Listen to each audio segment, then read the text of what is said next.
Hey guys, this is Dr. Ryan Hewitt coming to you with a 3-part video series about the upcoming Memorial Day Murph workout. If you're doing this workout, you probably already know what it is. It's a 1 mile run followed by 100 pull-ups, 200 push-ups, 300 squats, and finishing with a 1 mile run. And as prescribed with a 20-pound body armor or 20-pound vest. So this workout is in the name of Lieutenant Michael Murphy. And if you don't know his story, just throw it into Google and check it out. It's an incredible story, famously told by Marcus Luttrell, one of his team members, Navy SEAL team members. And he has a book titled The Lone Survivor, and there's a movie actually. This Lieutenant Michael Murphy was killed in action, and this is a workout in his memory. So for a lot of former military and CrossFitters, this is a workout that's near and dear to us. And it's one that's a lot of fun, brings the community together, and actually can help raise a lot of money. If you take the Murph Challenge, okay, so you have the hashtag Murph Challenge there. If you Google the Murph Challenge, there is a fund set up in his memory by his parents. And they've raised money for a scholarship.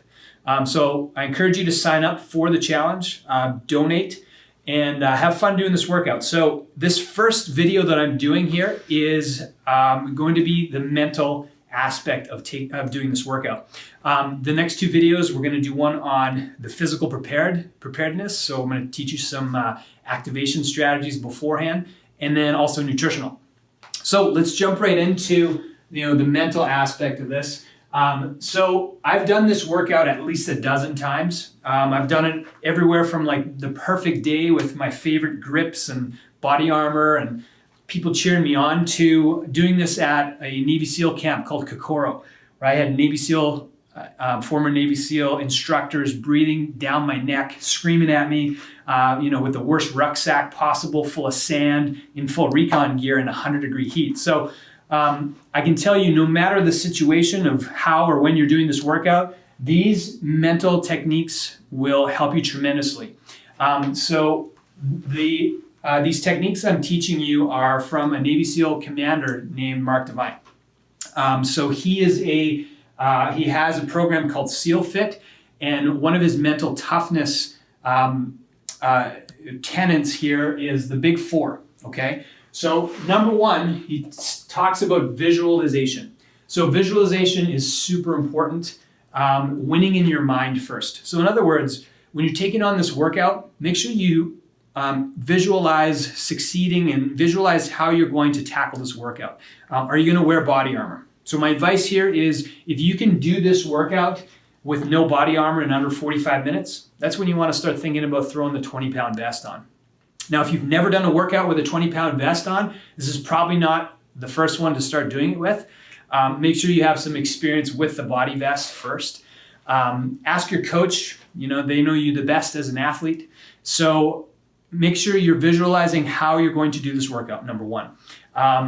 Also, visualizing how you're going to do this workout, where you're going to do this workout, what kind of execution you want to have, during this workout, whether it's with the run or the pull-ups, the push-ups, which brings me into the next one, which is setting small goals.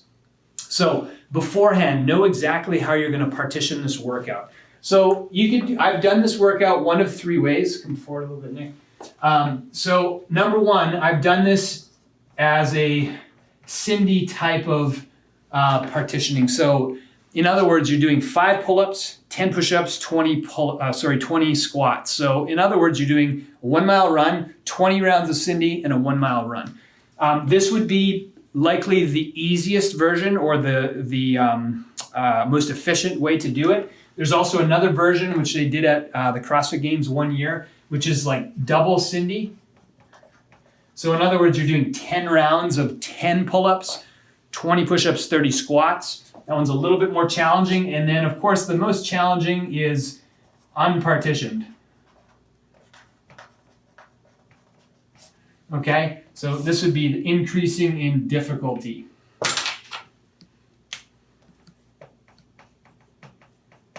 Okay, the unpartitioned is essentially you're doing all 100 pull-ups, then you're doing all 200 push-ups and you're doing all 300 squats. That one will smash you. That's when you want to start really thinking about setting small goals. How are you going to, if you're going to do it on partition, how are you going to break up the push-ups, for example? Are you going to do sets of 5? Are you going to do quick sets of 3? Are you going to start with bigger chunks and then start doing smaller chunks as you move along and get fatigued? So really knowing yourself and knowing how you're going to tackle this workout. So essentially it's setting small goals in how you're going to tackle this. Number 3, when it comes to mental toughness, staying positive. This is really important, especially when things do not go your way. Your grips fail and you rip your hands.